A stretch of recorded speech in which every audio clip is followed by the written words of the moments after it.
Electronic Arts is cutting 350 jobs for its 9,000 strong workforce, with the bulk of those kids hitting people in marketing, publishing, and operations positions.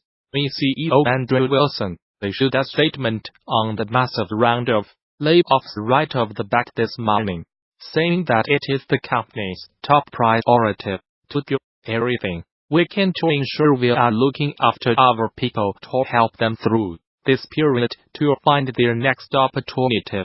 This is a difficult day, said Wilson. The changes we are making today will impact about 350 roles in our 9,000-person company. These are important but very hard decisions, and we do not take them lightly. With our friends and colleagues at IT, we appreciate and value everyone's contributions.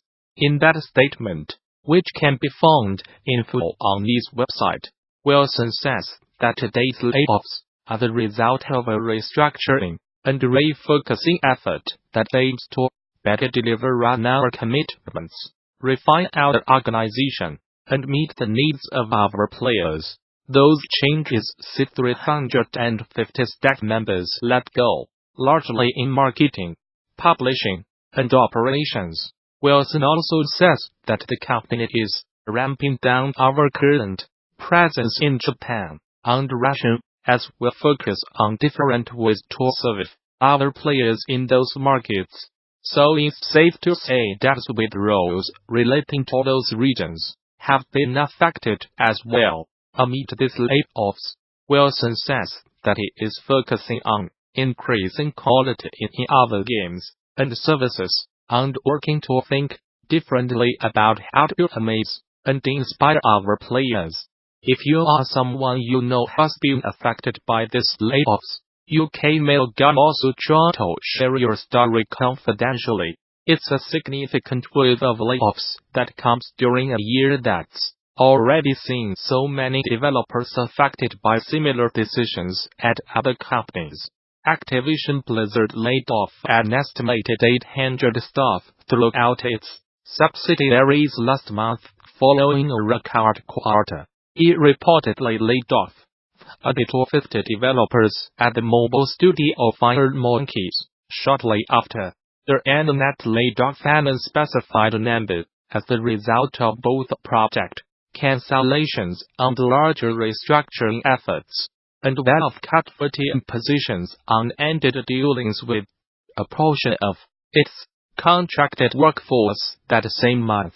Just to name a few, the Gamasutra job board is the most diverse, active and established board of its kind for the video game industry. Here is just one of the many positions being advertised right now. Location: Berlin, Germany. Are you passionate about designing killer mechanics, amazing combat features, and delivering exciting gameplay? And we want to hear from you. Toadman Interactive Berlin is seeking a mid-to-senior game designer to join us in defining and building our next hit game for X, PlayStation, and PC. You will be joining a highly talented and diverse team of developers right at the start of our new project. As a key driving force behind game design in the studio, you will be expected to be a creative problem solver, work closely with other departments, own the game's gameplay and balancing, and ultimately help drive the project vision from concept to release. This exciting opportunity to work with a close-knit, creative and friendly team is ideal for an experienced designer looking to move into a senior role and join a rapidly growing company. Responsibilities, knowledge, experience. Your application. All application must include a portfolio in the form of a website, PDF, or video. Interested?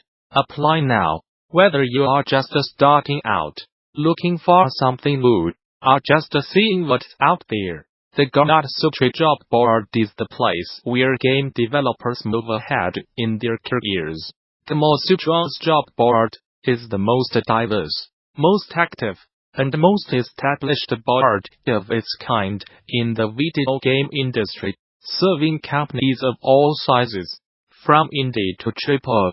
Looking for a new job? Get started here. Are you a recruiter looking for talent? Post jobs here.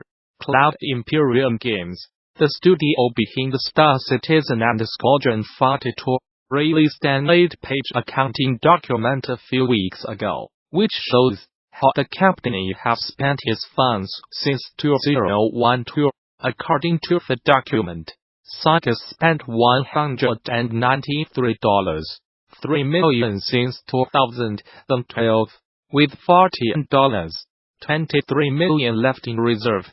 About $48.8 million of that was spent in 2017, putting the company's most recently reported monthly spending at about an average of $4 million. Revenue sources were split into 3 main categories, including Kickstarter pledges, subscriptions, and other income from partnerships with hardware and software vendors.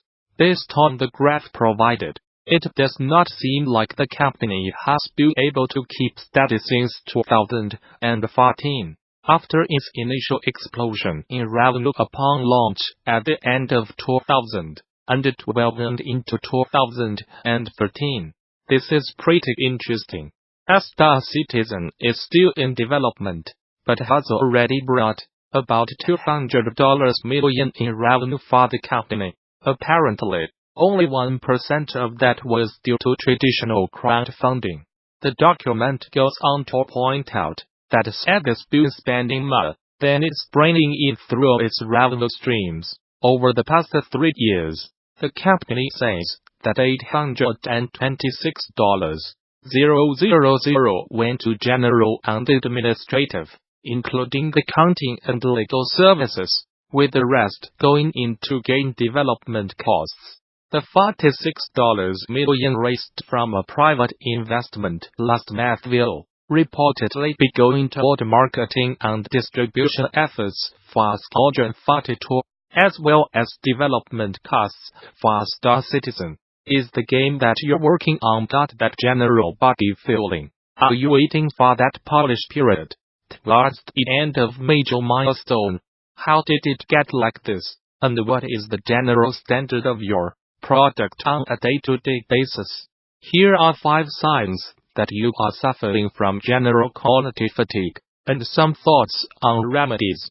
Look around your team and ask yourself if there is anyone who embraces quality in the product's output beyond the minimal quality required for releasing.